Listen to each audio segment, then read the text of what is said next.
Donc dans la vidéo précédente, on a vu quelles étaient les opérations compatibles avec l'équivalence des fonctions. Donc le produit, le quotient, le passage à l'inverse et le passage aux puissances, donc en particulier l'élévation à la racine carrée. Par contre, on a vu que l'équivalent de fonction n'est ni compatible avec l'addition ni avec la soustraction. Ensuite, on a vu que l'équivalence de fonction était compatible avec la substitution que j'ai appelée aussi la composition à droite, ce qui voulait dire que si f et g sont équivalentes, et sous l'hypothèse que u de x est de limite a quand x tend vers b, alors j'ai le droit de composer à droite, et j'en déduis que f de u de x est équivalent à g de u de x. Par contre, la composition à gauche n'est pas compatible avec l'équivalence des fonctions, c'est-à-dire si f et g sont équivalentes au voisinage de a, alors u rond f ne sera pas forcément équivalente à u rond g. Donc cette équivalence est fausse en général. En voici un contre-exemple. X plus 1 au voisinage de plus l'infini, c'est équivalent à x. En effet, on a expliqué qu'une fonction polynomiale au voisinage de plus l'infini est équivalente à son monôme de plus haut degré.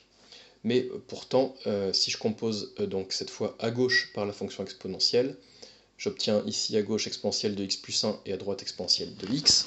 Ces deux fonctions ne sont pas équivalentes au voisinage de plus l'infini. Vous pouvez calculer le quotient, e de x plus 1 sur e de x. Le quotient est égal à e puissance 1, c'est-à-dire à e. Donc il tend vers e, donc il ne tend pas vers 1. Donc cependant, on a vu effectivement que la composition à gauche était compatible avec les fonctions puissance quand j'ai levé à la page précédente f et g à la puissance alpha, c'est ici. C'est comme si je composais à gauche par la fonction puissance alpha. Donc, de manière générale, la composition à gauche n'est pas compatible avec l'équivalence des fonctions. Par contre, ça marche si u est une fonction puissance. On va voir que c'est aussi le cas si u est la fonction ln, sauf qu'on va voir qu'il y a une hypothèse supplémentaire. Cette hypothèse supplémentaire, c'est que la fonction f ou la fonction g, peu importe, puisqu'elles sont équivalentes, doit avoir une limite L qui appartient à R plus privé de 1 ou qui est égale à plus l'infini. Et dans ce cas-là, j'ai bien ln rond f qui sera équivalente à ln rond g. Donc cette hypothèse, donc déjà il faut que la limite existe, et ensuite j'ai écrit que L doit appartenir à R plus privé de 1 ou égal à plus l'infini. Bon, les fonctions f et g, j'ai supposé qu'elles étaient strictement positives. Évidemment, sinon j'aurais pas le droit de faire la composition ln rond f ni la composition ln rond g d'ailleurs. Donc, étant donné qu'elles sont strictement positives, les limites peuvent être comment? La limite peut être strictement positive, elle peut être aussi nulle ou être égale à plus l'infini. Donc vous comprenez bien que cette hypothèse, la seule restriction que j'apporte, c'est que la limite L doit être différente de 1. C'est tout simplement ça. Donc à partir du moment où f ou g ont une limite qui est différente de 1, alors ln rond f est équivalent à ln rond g. Évidemment, pour calculer la limite, pour décider si vous calculez la limite de f ou la limite de g, vous regardez que vous avez un équivalent. Peut-être qu'il y a évidemment l'une des deux fonctions dont il est plus facile d'en calculer la limite. Donc démonstration, f et g sont équivalentes et j'ai fait l'hypothèse que la limite de f est égale à L, donc c'est ce que je viens de dire. La limite de g en A est aussi égale à L. Or L est différente de 1, donc il existe forcément un voisinage V de A sur lequel f de x est toujours différent de 1 et g de x est toujours différent de 1. En effet, cette fonction f et g, elles tendent vers L est différent de 1, donc au voisinage de A, elles sont dans un voisinage de leur limite. Donc on peut choisir ce voisinage suffisamment petit pour qu'il ne contienne pas 1. Donc pour tout x dans V, je vais faire quoi? Je vais former le quotient ln de f de x sur ln de g de x moins 1. Donc pourquoi je fais ça? Je veux démontrer que ln de f de x est équivalent à ln de g de x. Donc je veux démontrer que le quotient tend vers 1. Et donc une méthode usuelle pour démontrer que quelque chose tend vers une certaine limite, c'est retrancher cette limite. D'ailleurs, vous faites bien attention, ln de g de x, j'ai bien le droit de diviser par ln de g de x, puisque justement g de x est différent, étant toujours différent de 1, ln de g de x sera toujours différent de 0. Bon, ici, pour effectuer cette soustraction, on met au même dénominateur, donc le 1, j'écris que ça fait ln de g de x sur ln de g de x, Du coup, au numérateur, il me reste ln de f de x moins ln de g de x, c'est-à-dire ln du quotient f de x sur g de x. Or, f de x sur g de x tend vers 1 quand x tend vers a, donc par continuité de la fonction ln, ln de ce quotient va tendre vers ln de 1, c'est-à-dire vers 0.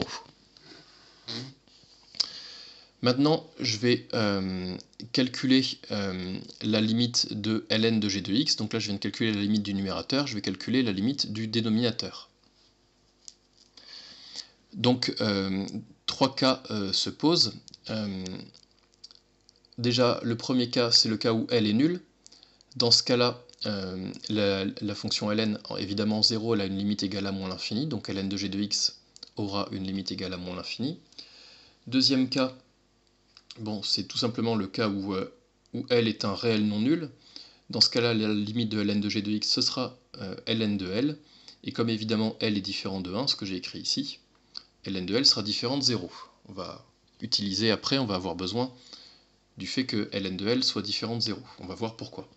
Et puis le troisième cas, c'est le cas où L est égal à plus l'infini. La fonction ln en plus l'infini, on sait qu'elle tend vers plus l'infini. Donc ln de g de x a une limite égale à plus l'infini au voisinage de a, enfin quand x tend vers a. Du coup, qu'est-ce qu'on a?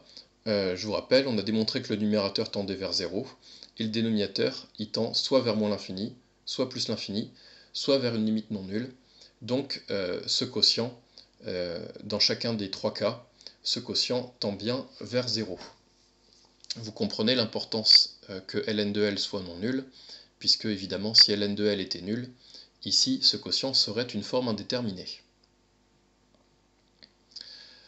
Ne pas oublier l'hypothèse L différent de 1, oui, c'est la seule hypothèse dont j'avais besoin dans ce théorème.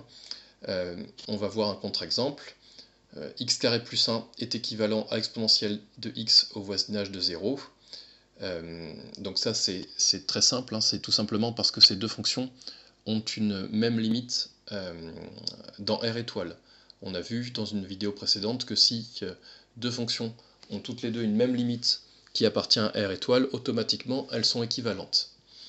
Mais pourtant, on va voir que si je compose à gauche par la fonction ln, j'obtiens deux fonctions qui ne sont plus équivalentes.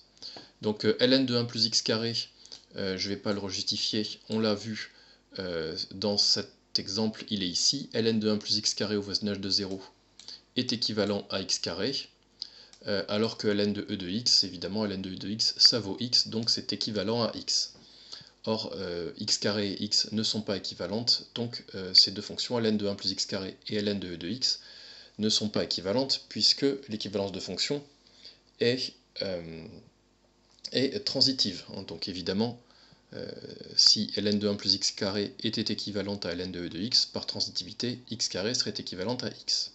Or, c'est faux. Donc, tout ça pour bien montrer. Voici encore un contre-exemple à ce que je disais ici. Ici, j'ai expliqué que la composition à gauche n'était pas compatible avec l'équivalence des fonctions. Donc voici un nouvel exemple. Évidemment, cet exemple illustre bien aussi que le théorème 5 est faux dans le cas où L serait égal à 1. Ici, vous êtes bien d'accord qu'en 0, ces deux fonctions, elles sont de limite égale à 1. Exercice 2, déterminer un équivalent de ln de x carré plus 1, donc la même fonction qu'ici, cette fois au voisinage de plus l'infini. Donc on peut facilement appliquer le théorème 5. X carré plus 1, c'est équivalent à x carré, donc ça, x carré plus 1 et x carré, c'est ce qui joue le rôle de f de x et de g de x dans ce théorème. Vous prenez l'une des deux fonctions, peu importe, vous en calculez la limite. J'ai pris x carré, c'est évidemment le plus simple, mais ici ça ne changerait rien. J'obtiens une limite qui est égale à plus l'infini. J'ai fait bien apparaître de manière visible que cette limite est différente de 1. Du coup, j'ai le droit de composer à gauche par la fonction ln dans cet équivalent. J'obtiens que ln de x carré plus 1 est équivalent à ln de x carré. Évidemment, ln de x carré, c'est particulièrement simple, c'est 2 fois ln de x. Donc évidemment, une question que vous posez toujours, c'est qu'est-ce que c'est une fonction simple et une fonction qui n'est pas simple? Ça, c'est 2 ln de x, c'est une fonction simple, ln de ln étant une fonction usuelle.